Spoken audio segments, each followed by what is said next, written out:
اعوذ باللہ من الشیطان الرجیم بسم اللہ الرحمن الرحیم۔ عیسائیت ایک دنیا کا بہت بڑا مذہب ہے۔ دنیا کے ہر خطے میں عیسائیت پھیلی ہوئی ہے، اس لیے عیسائیت کی معلومات کے لیے مقالے پیش کیے جا رہے ہیں۔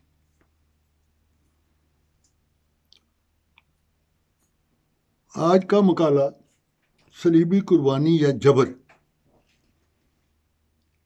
عیسائیوں کا ایک بنیادی عقیدہ کفارہ ہے۔ وہ کہتے ہیں کہ نسل آدم نے ورثہ میں گناہ پایا کیونکہ وہ موسی گناہ سے نجات نہیں پا سکتی، اس لیے خدا سے محبت اور انسانیت کے ناطے میں اپنے اکلوتے بیٹے مسیح کو دنیا میں بھیجا۔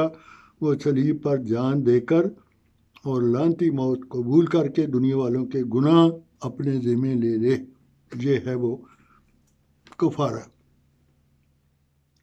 بائبل اور تاریخ کے حوالے سے دیکھنے والی بات یہ ہے کہ مسیح نے اپنی کفارہ جو پیش کیا وہ اپنی خوشی سے پیش کیا یا یسوع کو زبردستی پکڑ کر صلیب پر لٹکا دیا گیا؟ پھر یہ کہ صلیب کے جبر کو مسیح کی قربانی نہیں کہا جا سکتا۔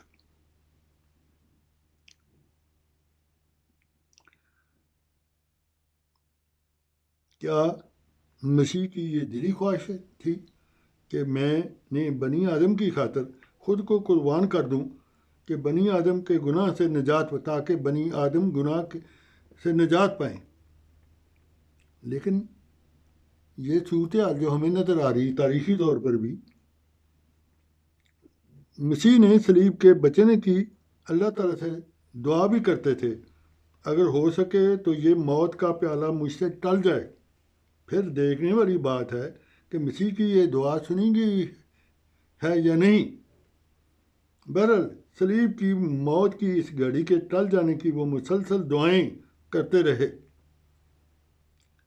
موت کی اس گھڑی کے ٹل جانے کی دعائیں جو ہیں متی میں بھی ہیں اور لوکا میں بھی ثابت ہیں، اور یہ اس بات سے بھی ثابت ہے کہ مسیح کو اپنی دعا پر بھی کامل یقین تھا۔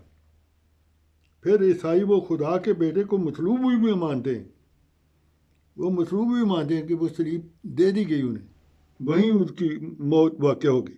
ان کے نزدیک مسیح کی یہ دعا ان کی موت کا پیالہ بھی ٹال نہ سکی، حالانکہ یہ درست نہیں۔ اس کی دعا سنی گئی، وہ مصلوب ہرگز نہ ہوئے، بلکہ مسیح کے کفارے کی تسلیم کیا جائے۔ پھر مسیح کے جو وہ مصر ہیں کہ وہ مصلوب ہی ہوئے، اگر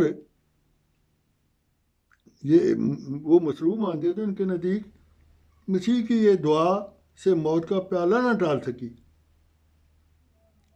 نہ ان کی دعا نہ سنی گئی، یہ ہرگز درست نہیں۔ مسیح کفارہ ہونے کی صورت میں تسلیم کیا جا سکتا ہے کہ جب وہ خوشی اور انتہائی بشاشت سے خود کو کفارے کے لیے پیش کرتے، لیکن جس شخص کو جبرن صلیب پر لٹکا دیا جائے اس کے متعلق نہیں کہا جاتا ہے وہ خوشی سے لوگوں کے لیے انہوں نے قربانی پیش کی۔ کفارہ کے خلاف ایک دلیل یہ بھی ہے کہ حضرت مسیح صلیب سے زندہ بچ گئے، تو اس کے بعد وہ ہمیشہ اس کوشش میں رہے، یہ سارا بائبل میں موجود ہے، ہمیشہ کوشش میں رہے کہ کہیں دوبارہ دشمن انہیں گرفتار نہ کرنے میں نہ کامیاب ہو جائے۔ حالانکہ اگر وہ خود سچے خدا کے بیٹے تھے یا احباریوں پر حضرت مسیح کی روح بن کر ظاہر ہوئی تھی، تو پھر وہ روح کو چھپنے کی کیا ضرورت تھی؟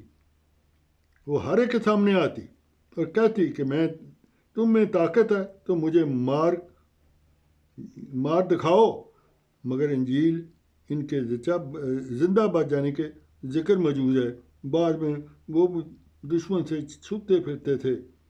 مسیح کے متعلق عیسائیوں کا خیال ہے کہ یسوع مصلوب ہونے کے بعد بنی نوع انسان کے گناہوں کا کفارہ ہو گئے، جبکہ کفارہ کا عقیدہ شروع سے لے کر آخر تک باطل ہے۔ تفسیر کبیر جلد 9 صفحہ 204۔ مسیح موعود علیہ السلام نے عیسائی عقائد کا بطلان اپنے منصب کسر صلیب کے عین مطابق کیا اور نئے انداز میں کسر صلیب کا فریضہ انجام دیا۔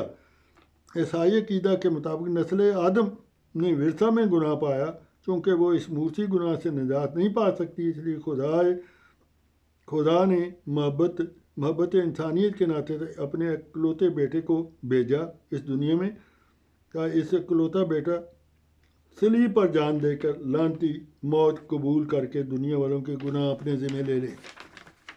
یہ عقیدہ آپ کو یہ نظر پیش کیا ہے عیسائیت کا۔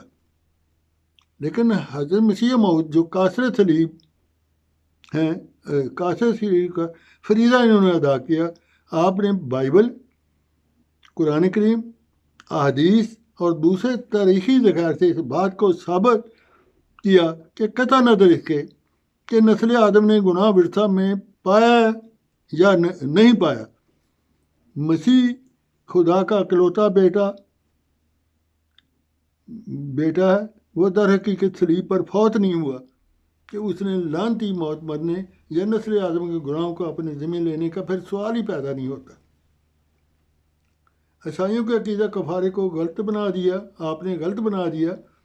اسی طرح قاصر صلیب نے تثلیث ابنیت کے عقیدہ کا بطلان ثابت کیا۔ آپ کے پیش کردہ دلائل کا سامنا کرنے کی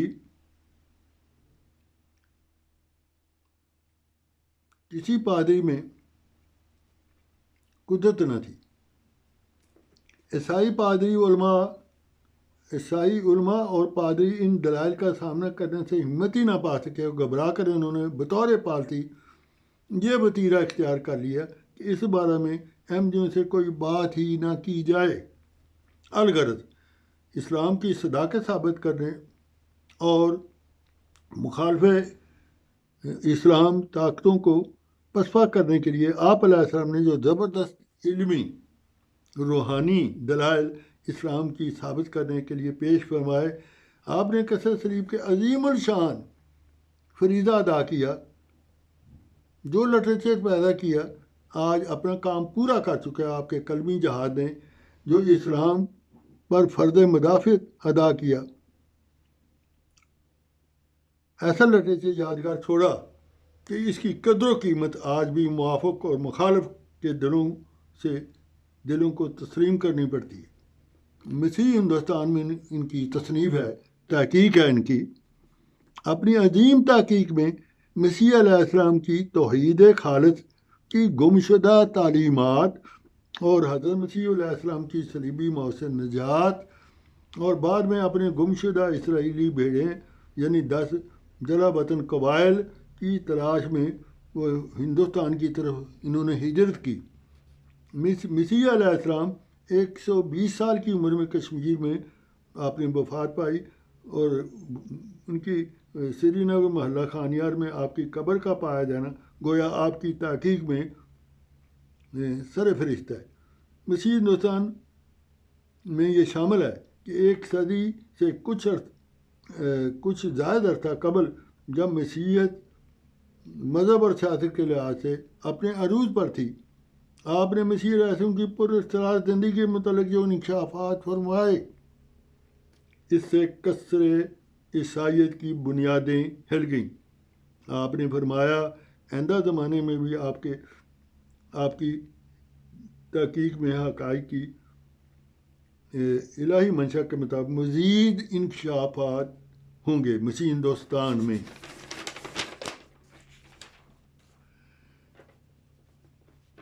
یہ میں نے یہ مسیح ہندوستان کا حوالہ جو دیا ہے وہ یکسر صلیب کی وضاحت کرتے ہوئے آپ فرماتے ہیں، حضرت بانی سلسلہ کیا فرماتے ہیں؟ بس ضرور تھا کہ آسمان سے ان امور، ان شہادتوں کو اور ان قطعی اور یقینی ثبوتوں کو ظاہر نہ کرتا تب تک مسیح موعود دنیا میں نہ آتا۔ ایسا ہی ہوا، اب جو موعود ظاہر ہوا ہر ایک کی آنکھ کھلے گی اور غور کرنے والے غور کریں گے، کیونکہ خدا تعالیٰ کا مسیح آ گیا ہے۔ اب ہر ایک صحیح فہم کو یہ عطا کیا جائے گا کہ ہر اس چیز کو عقل دی جائے گی، کیونکہ جو چیز آسمان میں چمکتی ہے وہ ضرور زمین کو بھی منور کرتی ہے۔ مبارک وجود اس آسمانی روشنی سے حصہ لیتے مسیح ہندوستان میں۔ صفحہ 62۔ حضرت مسیح موعود علیہ السلام کی اس پیش گوئی کے بعد کہ آئندہ جو حقائق سامنے آئیں گے، جو انہوں نے کتاب میں پیش کیے ہیں، اپنی تصنیف مسیح ہندوستان میں پیش کیے، یہ حضرت مسیح علیہ السلام یہ عظیم الشان تحقیقی انکشافات کی آج کی بھی تحقیق ثابت کر رہی ہے۔ مکرم شیخ عبد القادر فاضل محقق نام سے معروف ہیں۔ آپ کی تحریر کردہ مقالہ جات میں حضرت مسیح موعود علیہ السلام کی کتب میں بالخصوص مسیح ہندوستان کی تحقیق کی روشنی میں بائبل اور دیگر موضوعات پر گہری تحقیق کے مضامین انہوں نے تحریر فرمائے ہیں۔ موصوف نے انجیل کے قدیم نسخوں کا بھی انکشاف کیا، جہاں سے پتہ چلتا ہے کہ موجودہ اناجیل 4 اناجیل میں تعریف ثابت شدہ ہے۔ یہ سینکڑوں مضامین کی طویل فہرست اب دی نہیں جا سکتی، لیکن سب یہ آپ کی تحقیق جو ہے مختلف رسالوں اور کتابوں کی شکل میں دنیا کے سامنے پیش ہو چکی ہے، جاری ہے، یہ مضامین کا سلسلہ جاری ہے۔ السلام علیکم ورحمۃ اللہ وبرکاتہ۔